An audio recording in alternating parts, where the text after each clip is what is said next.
When police forced their way into the quiet suburban home in Linwood, no one was inside. On the floor lay a shattered Apple Watch, beeping repeatedly, still connected to 9/11. The front door stood open. Dogs barked in the distance. But inside, there was absolute silence. Just hours earlier, a woman had been bound, her mouth sealed with duct tape, dragged down the stairs, her wrist crushed with a hammer, then buried alive in the woods. He didn't know she was still alive. This isn't a horror movie. It's a real case file where the victim survived the unthinkable.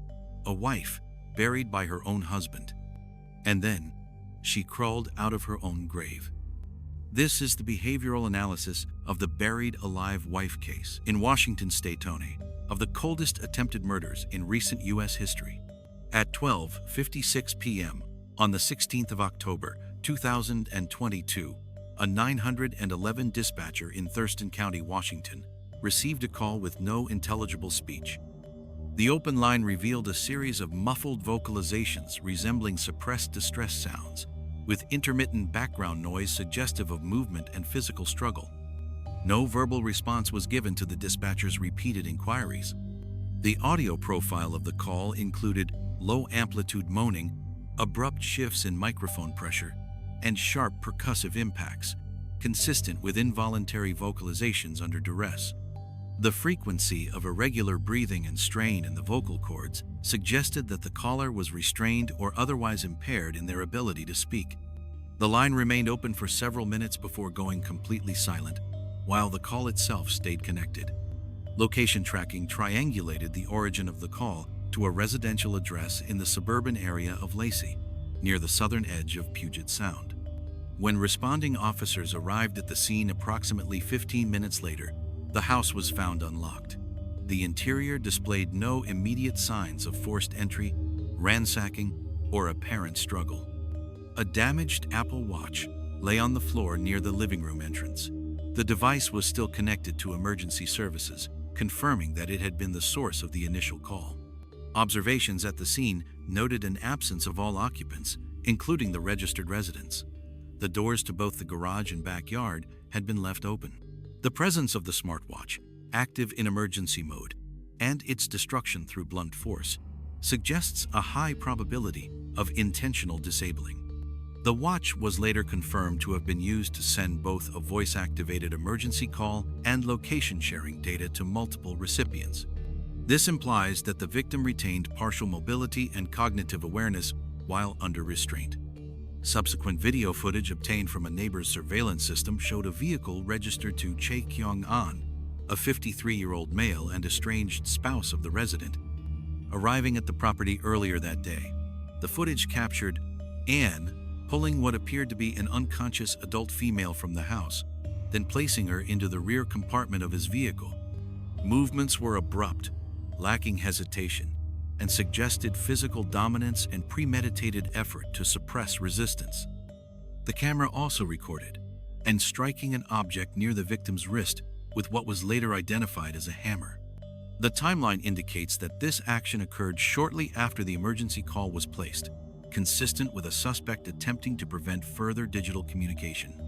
Approximately 8 hours later, a civilian residing in a remote area off Stateman Road reported that a disoriented woman had approached their property around 12:52 a.m., covered in dirt and exhibiting injuries consistent with blunt force trauma and attempted suffocation. The woman identified herself as Dong Sub-an, 42, and reported that she had been buried alive by her husband in a wooded area nearby. Emergency responders transported her to the hospital, where injuries were cataloged and cross-referenced with forensic material retrieved from the suspected burial site. The location of the grave matched GPS coordinates previously transmitted from the smartwatch, along with preliminary soil disturbance and vegetation disruption matching the victim's account. The depth and width of the grave were consistent with a hurried yet purposeful concealment effort. The act of using physical restraints and burying a living person suggests an offender profile focused on prolonged psychological control rather than immediate physical elimination. Behavioral indicators point to an escalation pathway, beginning with domestic power disputes and culminating in high-control violence.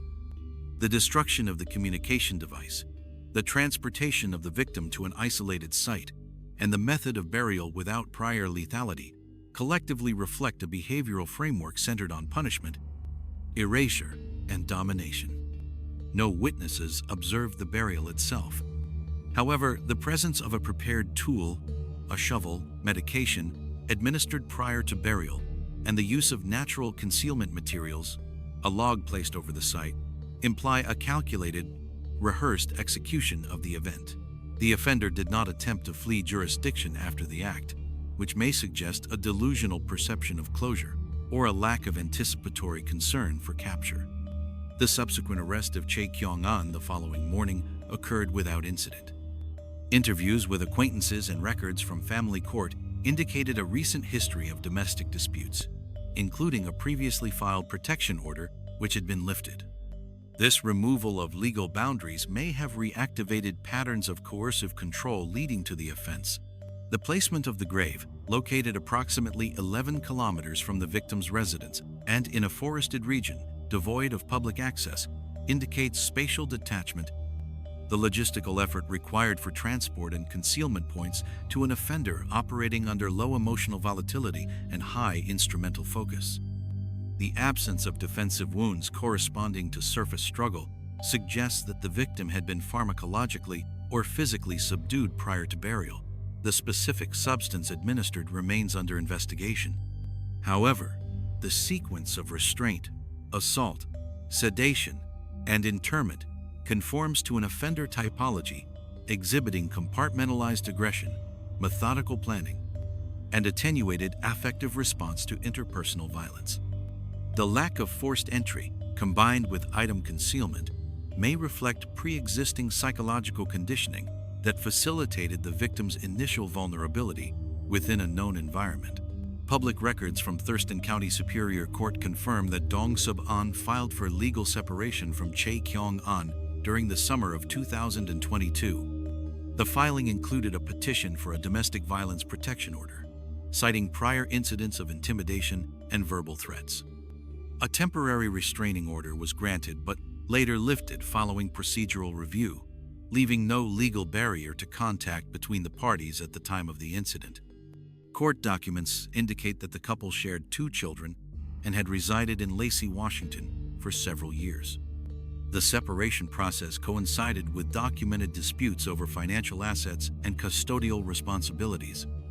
Statements submitted to the court describe sustained conflict surrounding monetary control, with emphasis on the respondent's resistance to spousal support arrangements.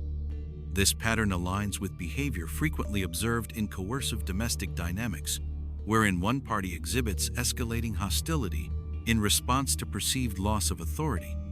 The timeline between the revocation of the restraining order and the assault event spans approximately 4 weeks. During this period, no formal complaint or new protection filing was submitted. The lack of renewed legal intervention, despite prior acknowledgement of risk, may reflect either procedural fatigue or emotional desensitization on the part of the petitioner. This behavioral suppression is often associated with long-term exposure to psychological coercion, where victims minimize threat indicators due to habituation. Interviews conducted with extended family members and acquaintances reported increased withdrawal and mood fluctuation in Chae Kyong An following the separation. No reports of overt physical aggression were made during this window, but the absence of visible escalation does not exclude the possibility of latent volatility. The non-public visibility of aggression is consistent with controlled perpetrator profiles, who often maintain external composure while exhibiting private behavioral shifts. Digital activity logs later retrieved from household devices showed no recent correspondence between the parties beyond logistical arrangements involving shared childcare duties. This pattern supports the inference of a structured but emotionally disengaged interaction model. The absence of reconciliatory attempts or overt emotional outreach implies a static, non-repairable relational context, which may reinforce feelings of humiliation and perceived loss of dominance in a subject with rigid self-image constructs. Psychological assessments performed post-arrest found no evidence of acute psychosis or cognitive impairment in the suspect. However, the consistent refusal, to express remorse or acknowledge wrongdoing during preliminary interrogations may suggest entrenched narcissistic traits. In such profiles, loss of relational control, particularly through legal mechanisms such as divorce or asset division, can provoke calculated retaliatory behaviors framed as restorations of personal order.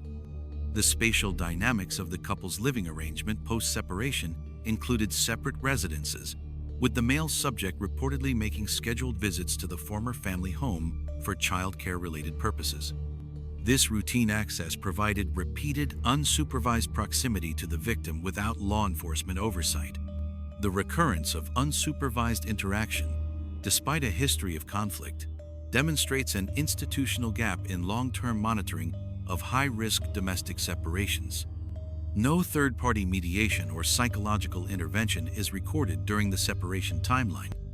The absence of structured de-escalation mechanisms may have contributed to the intensification of unilateral planning in the subject's behavioral trajectory. The transition from verbal dispute to physical control, culminating in forced abduction, illustrates a pattern of regressive dominance, assertion in the context of relational breakdown. The subject's prior employment in a classified intelligence capacity is noted, but remains redacted in most public filings. However, exposure to operational environments requiring compartmentalization, deception, and control over high-risk variables may inform certain cognitive traits later expressed in domestic conflict resolution attempts.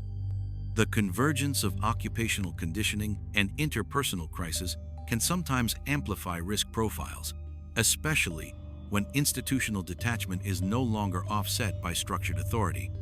The acceleration from legal separation to attempted femicide occurred in less than 6 months. The velocity of escalation, combined with the absence of public warning signs, underscores the analytical importance of silent behavioral drift in domestic violence forecasting.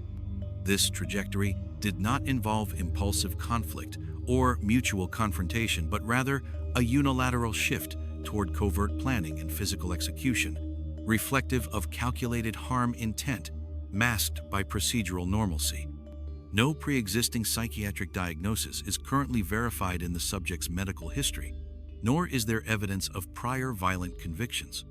The clean record and structured demeanor maintained throughout initial proceedings suggest a low-affect, high-functioning behavioral pattern.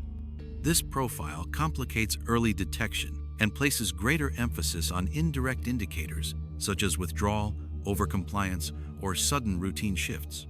The retraction of the protective order, though procedurally lawful, remains a critical pivot in the behavioral timeline. The lack of institutional follow-up after order expiration indicates an area of systemic vulnerability in monitoring individuals flagged for prior domestic risk.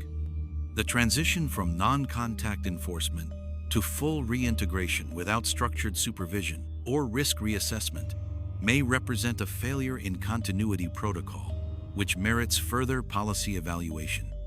Future analysis should focus on the interplay between legal disengagement and the offender's emotional calculus leading to target re-engagement. The exact point at which the subject converted frustration into operational planning remains uncertain, but behavioral indicators during the post-separation phase reflect the core conditions under which high-control violence often emerges. Surveillance footage reviewed by investigators captured Chae Kyong An entering the residence of Dong Sub-an at approximately 12:30 p.m. on the 16th of October, 2022. The visit coincided with a routine Sunday return of the children and occurred in the absence of third-party witnesses. No evidence of forced entry was identified. The visit was consistent with prior weekly patterns established following the couple's separation. The transition from a neutral visit to an act of physical aggression was not externally observed. However, forensic examination of the upstairs bedroom revealed adhesive residue on surfaces, torn duct tape segments, and minor scuff marks consistent with dragging or forced repositioning. These traces suggest that the assault began in an enclosed area, likely chosen to minimize auditory exposure. The method of restraint binding wrists, ankles, and mouth with duct tape indicates preparation and premeditated intent to immobilize. No defensive wounds were recorded in the victim's upper limbs, reinforcing the likelihood of a surprise approach. The presence of the victim's smartwatch during the restraint phase introduced a variable the perpetrator did not initially neutralize. Digital logs show that the victim activated an emergency alert through the device, transmitting both location data and a distress signal to 911. The subject's reaction, as captured on external security footage, involved returning to the bedroom shortly after the alert was sent. The subsequent action, forcefully removing the smartwatch and striking it with a hammer, demonstrates immediate suppression behavior in response to unanticipated communication exposure. The decision to delay lethal action at this stage and instead transport the victim to a second location reflects a shift from situational control to environmental control. This phase change is often observed in offenders with structured behavioral patterns who require isolation to complete planned acts without interference. The use of a personal vehicle for transport, rather than concealment or proxy arrangements, suggests prioritization of execution over evasion. The timeline between abduction and burial spans approximately 5 hours, with GPS data and traffic camera corroboration confirming the vehicle's trajectory toward a wooded area off Stateman Road. Toxicology reports later confirmed the presence of an unidentified sedative agent in the victim's bloodstream, suggesting pharmacological suppression occurred either during or immediately after transportation. This action aligns with offender profiles that emphasize victim passivity to reduce resistance and logistical disruption. The compound remains under laboratory analysis. Physical evidence recovered from the burial site includes duct tape fragments, blood traces, and shallow impressions consistent with knee and tool placement, indicating that the perpetrator remained physically engaged throughout the burial process. The burial site was located approximately 11 kilometers from the victim's residence. Measurements of the grave, approximately 1.65 meters in length and under 0.5 meters in depth, suggest a hasty but deliberate attempt to obscure visibility without ensuring concealment from canine detection or ground-penetrating instruments. The decision to place a log over the grave following backfill indicates an intention to create surface camouflage and deter casual detection, rather than long-term forensic evasion. Post-event, the subject did not engage in extensive flight behavior. He returned to urban proximity and did not dispose of the vehicle or forensic clothing. The absence of procedural countermeasures suggests either a belief in procedural delay or a psychological resolution of intent that precluded further concealment. This behavior may reflect internalized finality or emotional dissociation post-offense. The overall progression from initial restraint to physical relocation, pharmacological sedation, and shallow interment follows a coherent sequence of control-focused behavior. The emphasis on suppression of communication, environmental isolation, and structured concealment actions demonstrates a functional, low-effect operational model rather than spontaneous escalation. The victim's survival, while atypical, resulted from miscalculation in grave depth and respiratory suppression rather than interruption of the plan itself. Further analysis is required to determine whether the subject's selection of burial location was opportunistic or pre-identified. Environmental familiarity, access routes, and prior travel patterns are being reviewed to assess spatial planning and behavioral mapping. Medical examination records and forensic interviews confirmed that Dong Suban regained partial consciousness within a confined soil structure estimated to be less than 50 centimeters deep. The victim had sustained non-lethal stab wounds to the chest and had been administered a sedative compound of undetermined origin. Despite the physical trauma and pharmacological suppression, she maintained intermittent awareness of her spatial orientation and respiratory environment. The method of interment used by Chae Kyong An prioritized expedience over anatomical precision.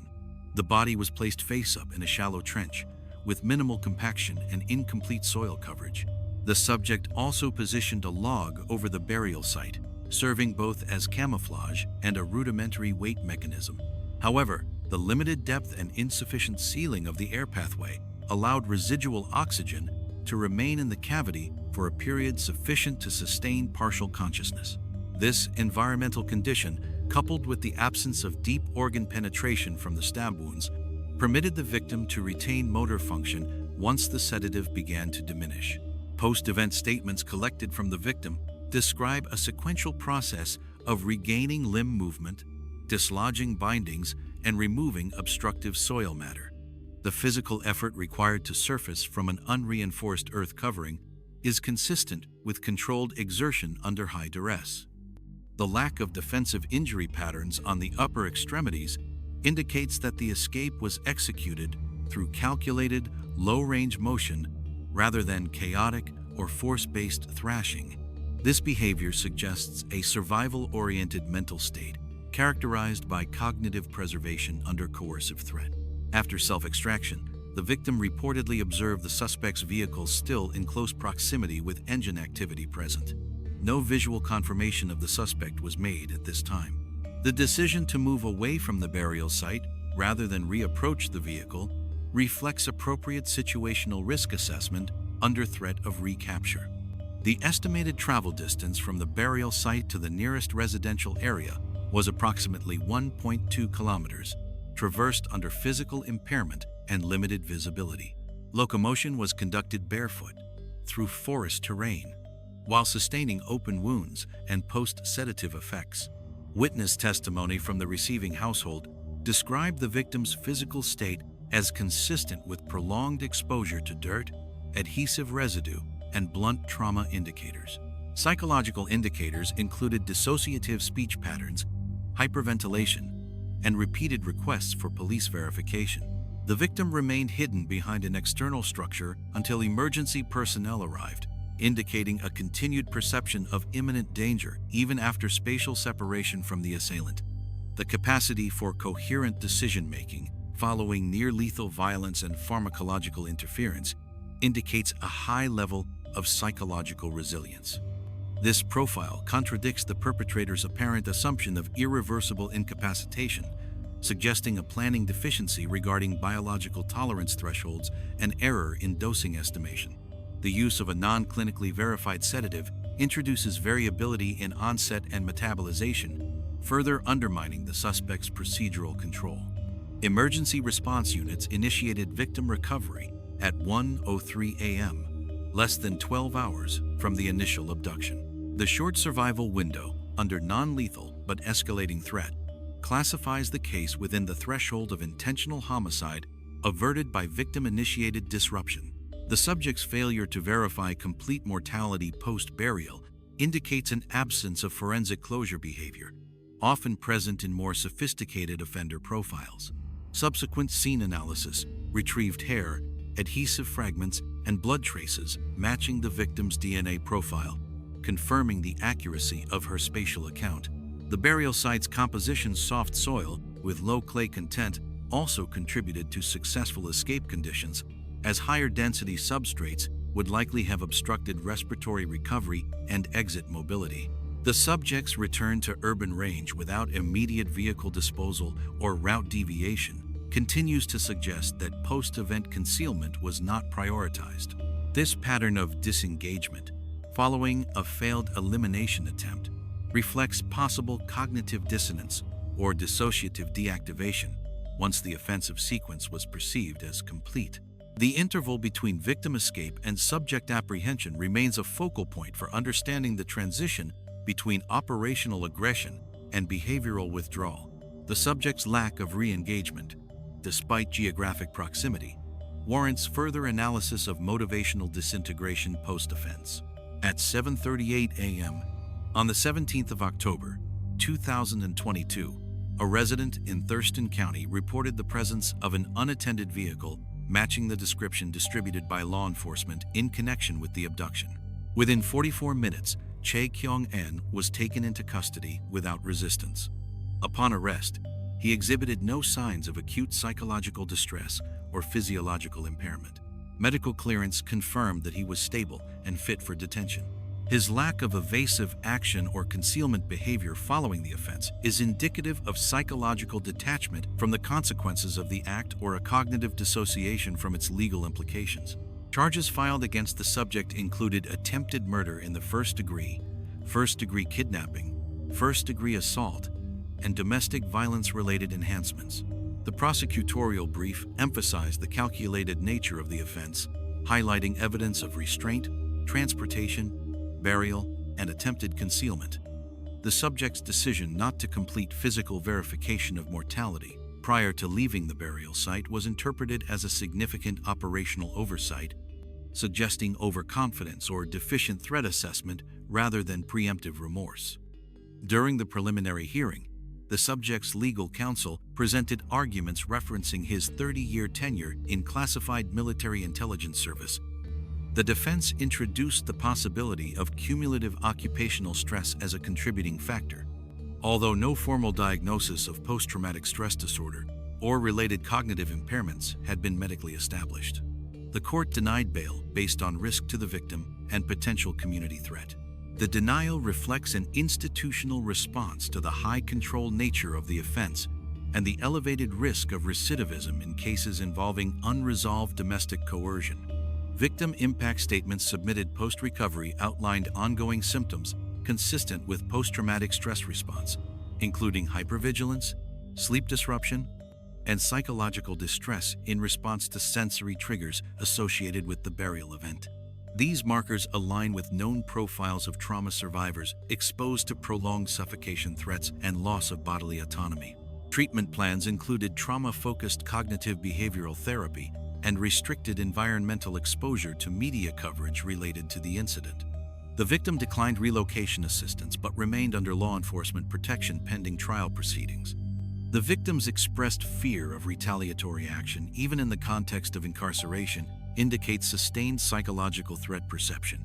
This response reflects an internalization of long-term control dynamics typical in coercive domestic environments. The court's decision to implement a no-contact order and bar all forms of mediated communication further substantiates institutional recognition of persistent psychological endangerment beyond physical proximity. Law enforcement agencies involved in the investigation reported no prior comparable offenses in the subject's history. This behavioral discontinuity, combined with methodical operational execution, suggests the subject maintained dual behavioral schema zone adaptive to public environments and another concealed within private relational dynamics. The absence of previous criminal charges complicated risk forecasting and supports the conclusion that current predictive models for domestic escalation may underrepresent low-frequency, high-impact events. Community reactions in Lacey and Thurston County exhibited a pattern of initial disbelief, followed by increased awareness of domestic threat reporting procedures. Educational outreach and procedural reviews were initiated by local agencies to reassess response mechanisms for revoked protection orders and to improve monitoring systems for high-risk domestic separations. These institutional adaptations reflect systemic acknowledgement of gaps in enforcement continuity and victim support structure. The judicial process remains ongoing. However, the available behavioral data supports classification of the offense as goal-oriented and domination-driven, rather than expressive or reactive. The subject's selection of method non-fatal restraint, isolation, pharmacological sedation, and concealed burial demonstrates a preoccupation with control rather than loss of control. The absence of affect during post-arrest processing and the refusal to engage with investigators substantiate the hypothesis of entrenched emotional detachment and compartmentalized aggression. The long-term psychological impact on the victim presents sustained implications for recovery. In cases involving forced burial and delayed asphyxiation, trauma does not resolve at the point of physical survival. Instead, the incident imprints a continuous internal state of unresolved fear, risk anticipation, and disrupted interpersonal trust. These effects may persist independently of physical safety, complicating reintegration into daily functioning. This case illustrates the limitations of conventional risk assessment in domestic violence contexts, where offenders maintain socially functional profiles. It also highlights the need for reevaluation of protection order protocols, especially in instances where behavioral coercion persists despite legal separation. The procedural delay between order revocation and offense escalation indicates a system vulnerability that may remain unaddressed without multi-agency intervention. What are your thoughts on the behavioral conclusions presented here? Do you agree with this interpretation, or would you classify it differently?